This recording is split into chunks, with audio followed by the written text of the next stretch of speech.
Shalom, selamat pagi anak-anak. Puji Tuhan kita bertemu kembali. Bunda percaya kalian semua sehat. Dan tentunya tidak lupa untuk berdoa dan berserah kepada Tuhan. Anak-anak, pagi ini kita akan belajar tentang tema F. Muatannya bahasa Indonesia dulu ya. Kita akan belajar tentang pokok pikiran dalam sebuah teks eksplanasi. Nah, anak-anak tentu masih ingat apa itu pokok pikirannya. Pokok pikiran adalah hal utama atau topik utama pembicaraan dalam sebuah teks. Nah, untuk menemukan pokok pikiran itu, kita boleh melihatnya dan menemukannya pada setiap paragraf atau dalam kalimat utama.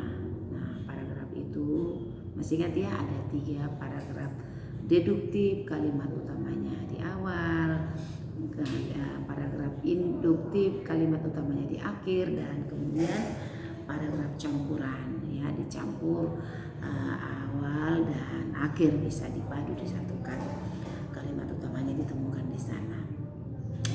Nah, anak-anak, contoh ya menjelaskan pokok pikiran dalam teks eksplanasi berikut pada halaman 79.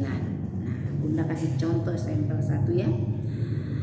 Sebagai sumber cahaya dan panas matahari terbesar di bumi, matahari menyinari bumi setiap waktu. Selain memberikan panasnya untuk kehidupan makhluk hidup di bumi, matahari juga memberikan panasnya untuk proses perubahan cuaca di bumi. Nah, jika berbicara tentang cuaca, iklim pun akan ikut berpengaruh. Dengan demikian, ada begitu banyak pengaruh yang dihasilkan oleh karena panas matahari terhadap bumi. Nah, kalimat utamanya Bunda lihat di situ bisa ada di depan langsung. Ya. Sebagai sumber cahaya dan panas matahari terbesar di bumi. Ya kan? Nah, di situ ada sumber cahaya dan panas matahari terbesar di bumi. Lalu kita temukan lagi di akhir, ya. Dengan demikian ada begitu banyak pengaruh yang dihasilkan oleh karena panas matahari terhadap bumi. Nah, kita temukan kalimat utama di awal dan di akhir, namanya dalam paragraf campuran. Tapi cara merumuskannya jangan sampai ada kata-kata yang boros atau berulang-ulang, ya. Nah, tidak efektif. Nah, minggu lalu pada subtema pertama sudah dibicarakan dalam merumuskan hal tersebut supaya tidak bertele-tele. Nah, Bunda kasih kalimat utamanya adalah cahaya panas matahari berpengaruh terhadap bumi. Ulangi ya, cahaya dan panas matahari berpengaruh terhadap bumi, ya. Nah, kita temukan kalimat utamanya pada paragraf campuran. Kita lihat lagi paragraf kedua. Cuaca ataupun iklim, keduanya memberikan pengaruh besar dalam kehidupan kita.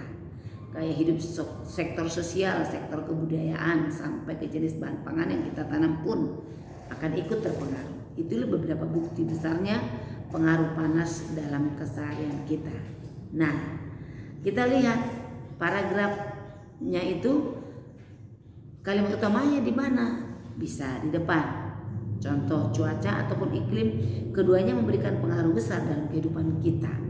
Nah, tapi ada kalimat yang boros atau yang tidak efektif. Karena itu kita bisa buang yang tidak perlu. Cuaca ataupun iklim memberi pengaruh besar dalam kehidupan kita. Boleh juga cuaca atau iklim ya berpengaruh besar dalam keseharian kita.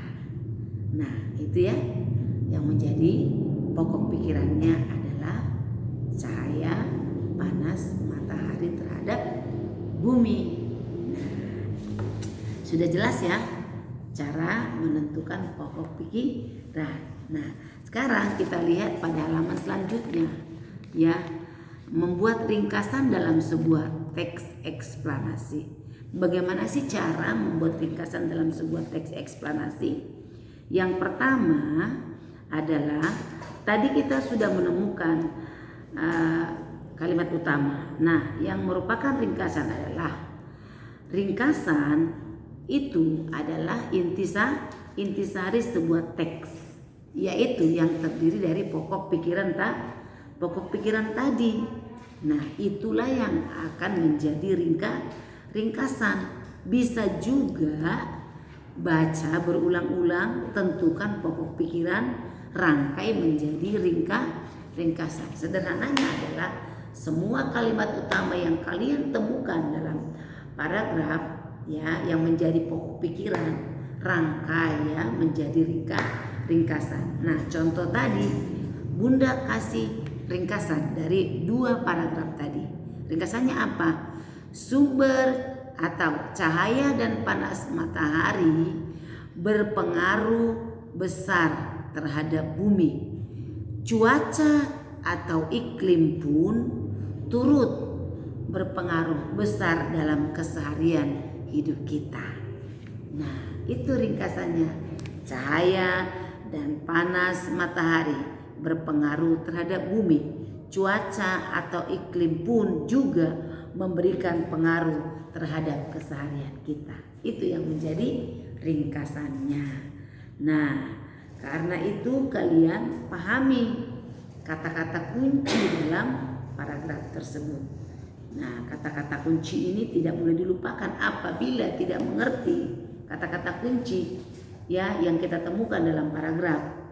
Kita bisa cari di kamus bahasa Indonesia. Ya, kata-kata kunci, cari artinya. Contohnya arti panas, contohnya arti cuaca, apa artinya iklim, bisa kata-kata kunci didefinisikan dan bisa dibuat menjadi kalimat.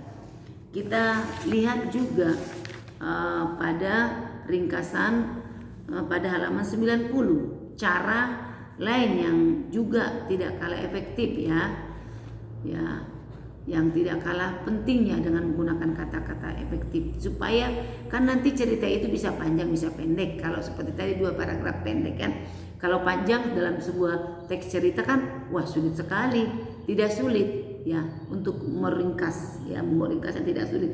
Ingat, yang akan diringkas adalah mengangkat kalimat utamanya. Kalau demikian bagaimana caranya? Lihat poin-poin berikut pada halaman 90. Buat judulnya, tetap buat judulnya ya, judul ringkasan. Contohnya tadi cuaca atau sinar matahari. Buat judulnya. Nah, setelah buat judul, buat pokok pikirannya. Kemudian fakta-fakta bacaannya. Nah, pertanyaan yang muncul dalam sebuah yang kamu baca, contohnya kamu baca sebuah artikel, ya kan? Kamu baca sebuah artikel dalam 90. Apa sih artikel? Artikel adalah suatu karya tulis yang berisi gagasan atau fakta yang dapat meyakinkan dan mendidik serta menghibur pembaca, yang biasanya bisa dipublikasikan melalui mass media ya. Ya, contoh artikel misalnya mengenai masalah-masalah gejolak alam, masalah sosial, contoh pengangguran, bisa dijadikan artikel. Banjir, ya kan, sifat-sifat cahaya matahari. Nah, itu artikel. Nah, poin-poin itu bisa kamu jadikan acuan untuk meringkas sebuah teks bacaan yang panjang. Tadi kalau pendek kan gampang ya. Kalau panjang bagaimana lagi? Nah, ini membantu kalian pada halaman 90 untuk membuat sebuah ringkasan dalam bentuk lain. Kalau cerita itu panjang, ya tulis judul artikelnya, pokok pikirannya, fakta-faktanya, pertanyaan yang muncul, pendapat seseorang, pendapat orang dalam artikel, pendapat kamu, buat pendapat kamu. Jadi opini kamu. Nah, itu rumusan sebuah teks ya yang dapat juga disimpulkan. Jadi diringkas lalu disimpulkan sama kamu. Disimpulkan sama kamu yaitu pendapat kamu dan pendapat dari orang lain. Nah, itu ya kalau meringkas dan menyimpulkan. Nah, kita lanjutkan ke gambar cerita ya. Gambar cerita. Gambar cerita adalah merupakan media penyampaian agar seorang memahami maksud dari sebuah cerita atau bacaan yang disajikan melalui gambar. Tujuan gambar cerita adalah untuk memperjelas, memperkuat, memperindah, memperkaya dan menerangkan beraneka bentuk ragam karya tulis ya, seperti cerita pendek atau puisi. Kalian bisa temukan pada halaman 85. Jadi gambar cerita itu merupakan karya seni rupa 2 dimensi yang berupa gambar tangan atau manual atau gambar hasil olahan digital ya, dari komputer atau fotograf. Nah, kombinasikan keduanya ya. Nah, pesan yang ingin disampaikan dalam karya tulis tersebut lebih mudah dipahami oleh pembaca. Dengan adanya gambar cerita, imajinasi pembaca terbantu dan pesannya cepat tersampaikan. Ya, fungsinya apa sih gambar cerita itu?